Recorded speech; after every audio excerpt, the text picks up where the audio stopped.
ओम विश्वानि देव सवितर्दुरितानि परासुव यद्भद्रम तन्न आसुव।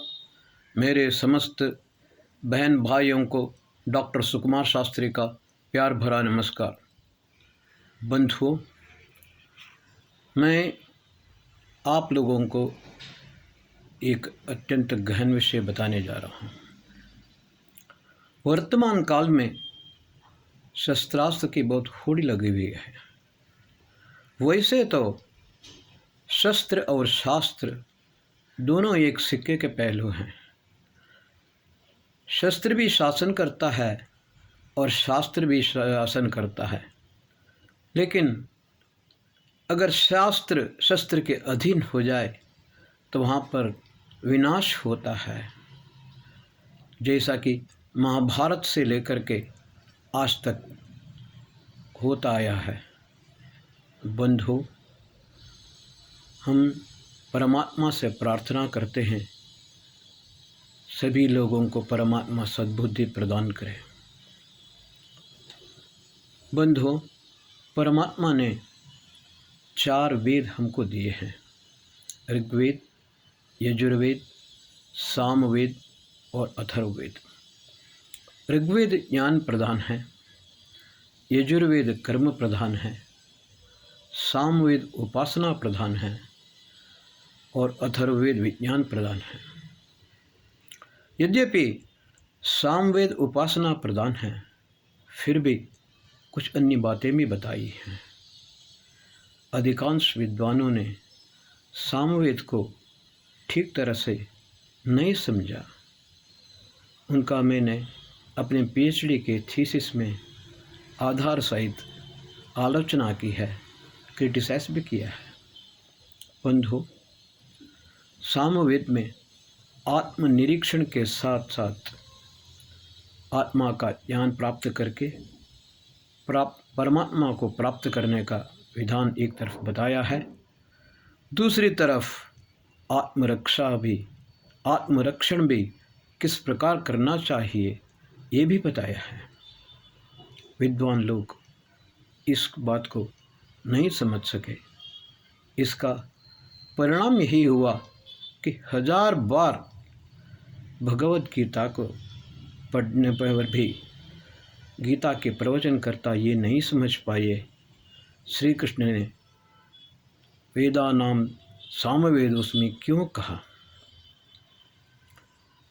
बंधुओं, मैं आप लोगों के सामने एक विषय रखना चाहता हूँ।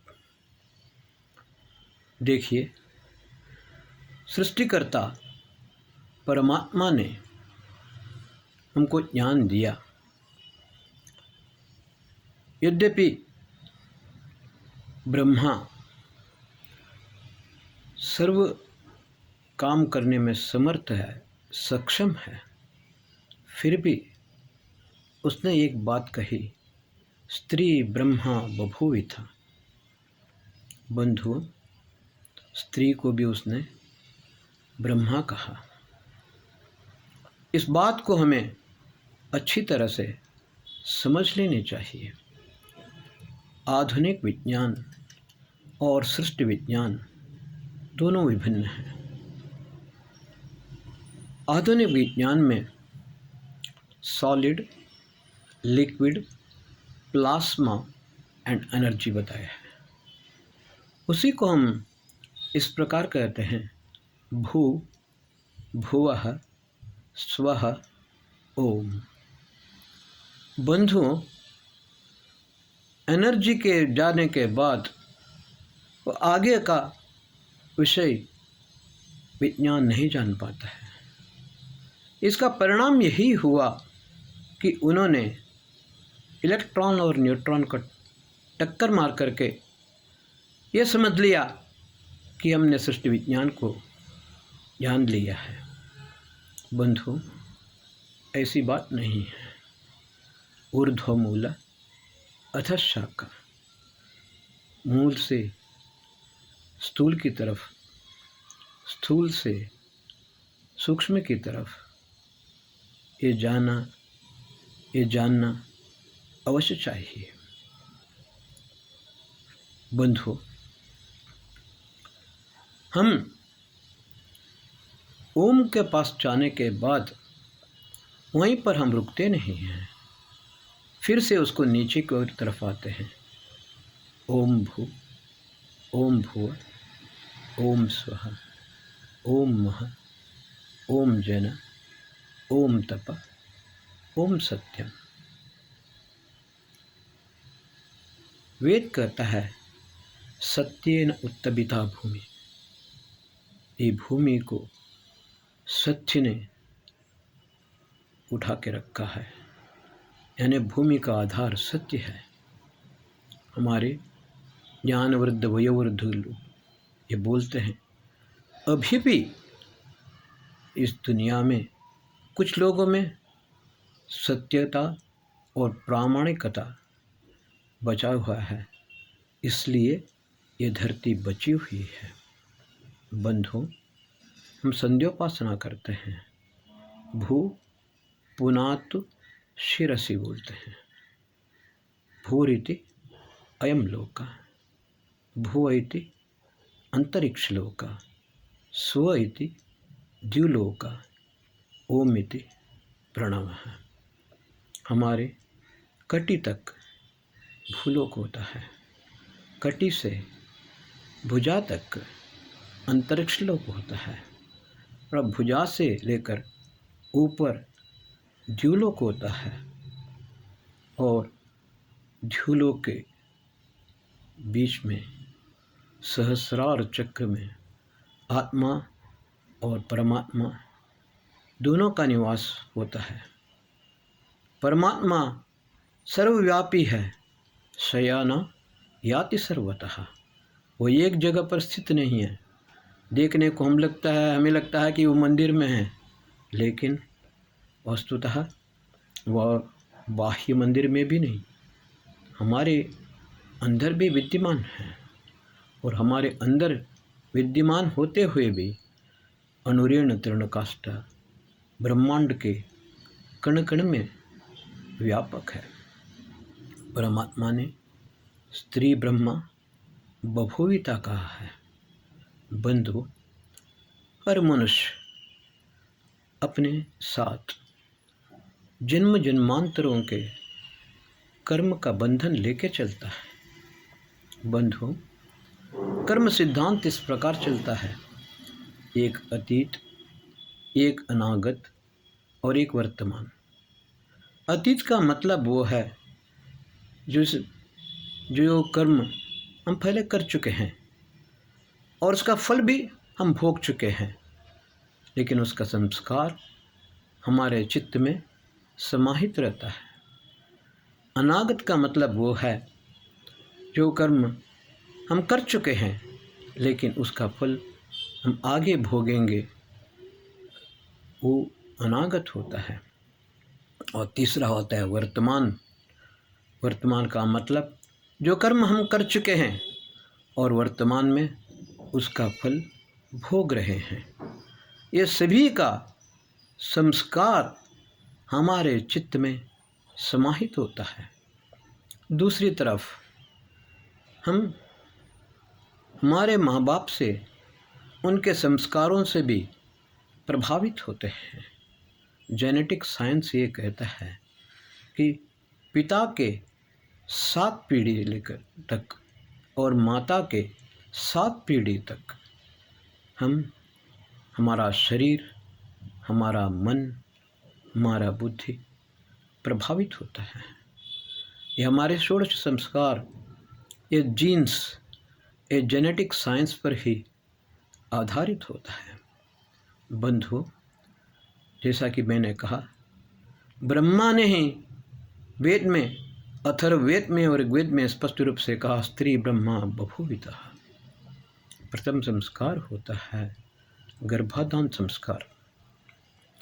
गर्भाधान संस्कार में पति पत्नी अन्योन्य हो जाते हैं और प्रथम संकल्प लेते हैं, हमें एक विद्वान, गुणवान, बलवान, धनवान, यशस्वी, तेजस्वी, ब्रह्मवर्चसी, अन्नादा और श्रेष्ठ एक राष्ट्र के लिए प्रजा का हम प्रदान करें। इस प्रकार का संकल्प पति पत्नी दोनों लेते हैं और इस संकल्प को लेकर के गर्भाधान करते हैं। बंधु, हम किसी भव्य सौध को, भवन का निर्माण करने के लिए फाउंडेशन डालते हैं, ये सोच करके कम से कम ये भवन 100 वर्ष तक स्थिर रहे, सुदृढ़ रहे। हमारा शरीर भी ऐसा ही है। कुर्वन्ने वेह कर्माणि जिजीविषेद शतम समाह, ये यजुर्वेद कहता है हर इंसान को 100 वर्ष तक श्रेष्ठ कर्म करते हुए जीने की इच्छा रखनी चाहिए। बंधु, अब हम आगे बढ़ते हैं। देखिए, हमारे शरीर के अंदर परमात्मा की सृष्टि, उसका कार्य होना आरंभ हो जाता है। वो बात अलग है, किसी कारणवश या किसी विशेष दोष के कारण किसी को ये पता भी नहीं चलता है बच्चा अंदर हो रहा है या गर्भ स्थित है। वो एक दोष होता है, एक विकृति होती है। लेकिन हम प्रकृति को समान रूप से चिंतन करें। बंधु, पुरुष के वीर्य से मनुष्य का शरीर बनता है और माँ प्रकृति का प्रतिरूप होती है और उसमें सोम तत्व प्रधान होता है। पुरुष अगर शरीर देता है तो माँ शारीर देती है। शारीर का मतलब मन, अहंकार, चित्त और बुद्धि। उसके साथ ही माँ के अन्नमय कोश से बच्चे का अन्नमय कोश बनता है। माँ के प्राणमय कोश से बच्चे का प्राणमय कोश बनता है। माँ के मनोमय कोश से बच्चे का मनोमय कोश बनता है और माँ के विज्ञानमय कोश से बच्चे का विज्ञानमय कोश बनता है। यहाँ तक कि माँ आनंदमय कोश को भी प्रभावित करती है। गर्भाधान संस्कार के बाद दूसरा संस्कार आता है। तीसरे महीने से लेकर के चौथे महीने तक एक संस्कार हम करते हैं, पुंसवन संस्कार। पुंसवन संस्कार फिजिकल डेवलपमेंट के लिए होता है, शरीर की सुरक्षा के लिए होता है। महर्षि सुश्रुत ने यह कहा है, किसी भी प्रकार से गर्भभ्रंश नहीं होना चाहिए। इसलिए गर्भभ्रंश का मतलब एबॉर्शन। वटवृक्ष की जटा को लेकर के उसके साथ ही गिलोय, ये दोनों मिला करके अच्छी तरह से कूट लेना चाहिए और कूट करके उसका रस इस दक्षिण नासाग्र, राइट नोज, अपने दक्षिण नासाग्रपुट में, माँ के दक्षिण नासाग्रपुट में, राइट नोज में उसका रस निचोड़ना चाहिए। इससे क्या होता है, गर्भभ्रंश नहीं होता है, एबॉर्शन नहीं होता है।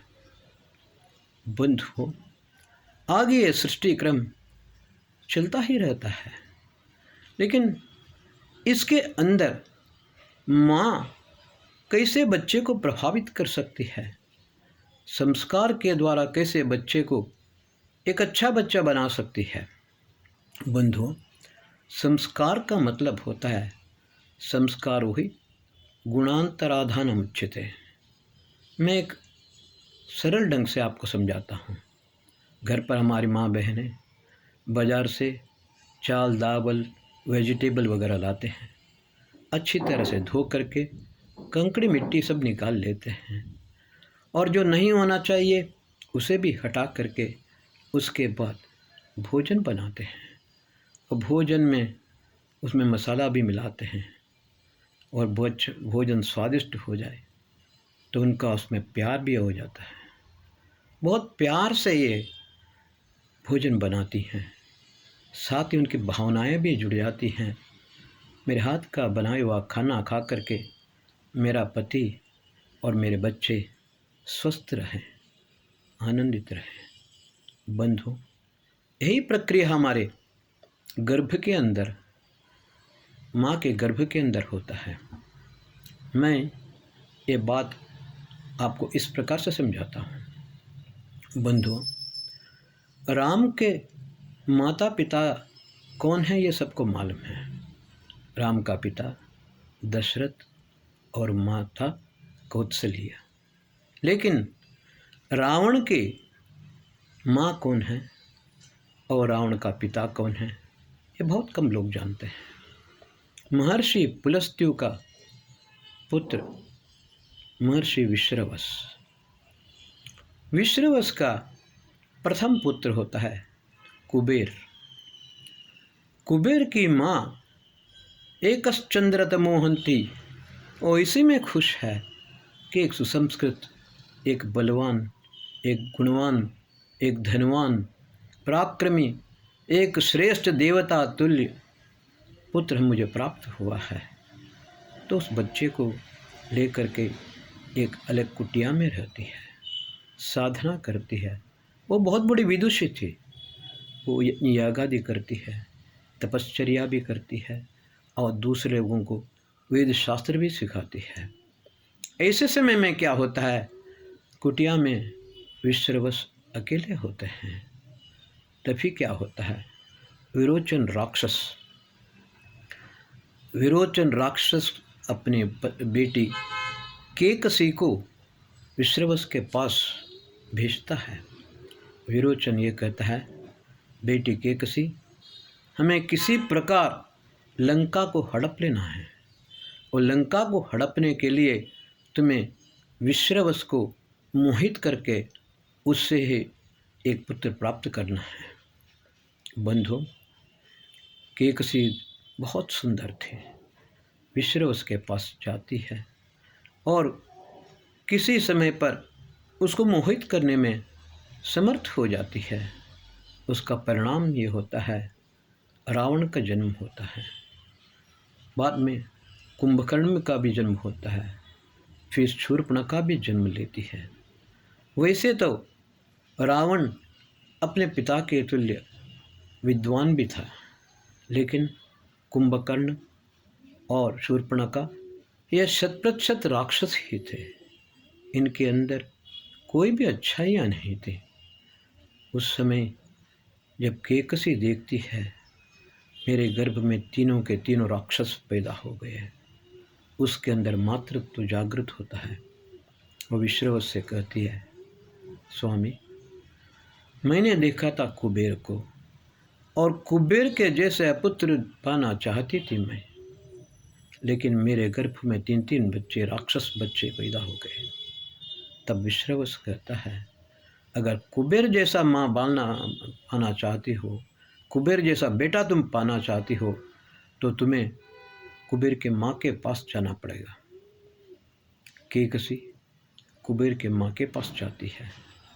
जब वह कुबेर के माँ की कुटिया में पहुँचती है, उस समय वो यज्ञ करके बाकी लोगों को प्रवचन कर रही थी, वेद शास्त्र का उपदेश कर रही थी। थोड़ी देर तक केकसी इंतज़ार करते रही।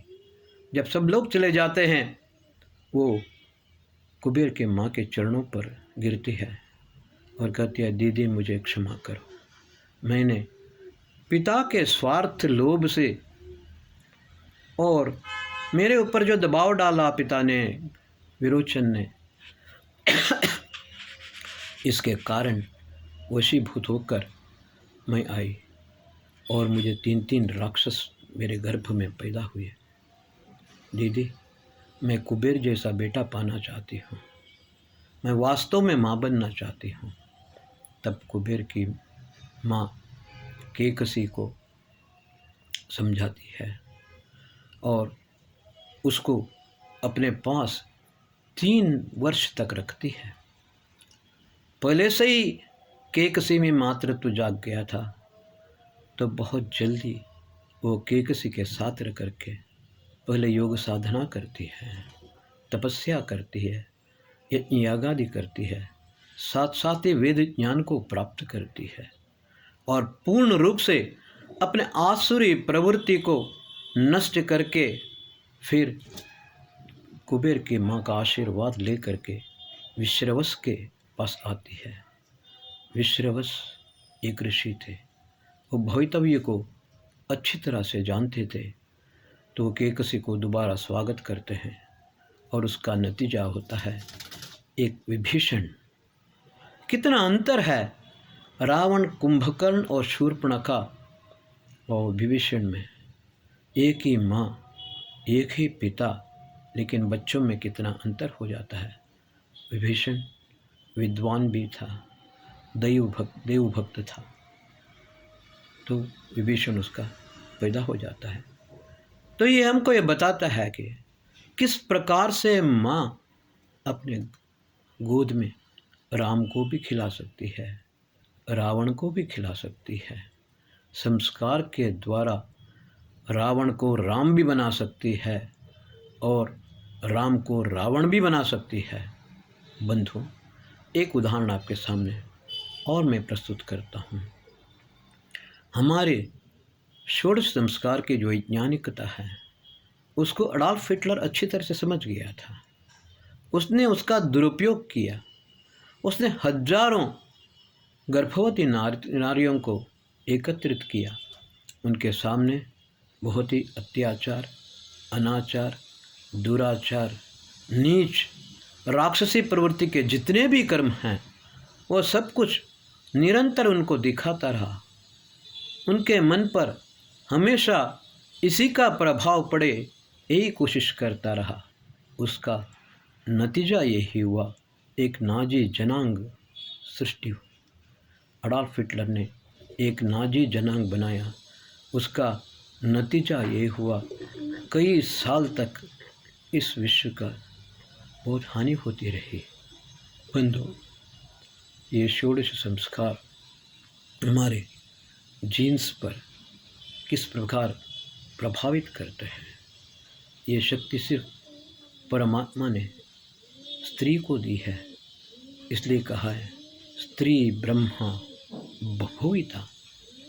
ब्रह्मा का मतलब सृष्टि करता है, ब्रह्मा का मतलब ज्ञानी भी होता है, और प्रथम गुरु और प्रथम सृष्टिकर्ता बच्चे का स्वयं माँ बनती है।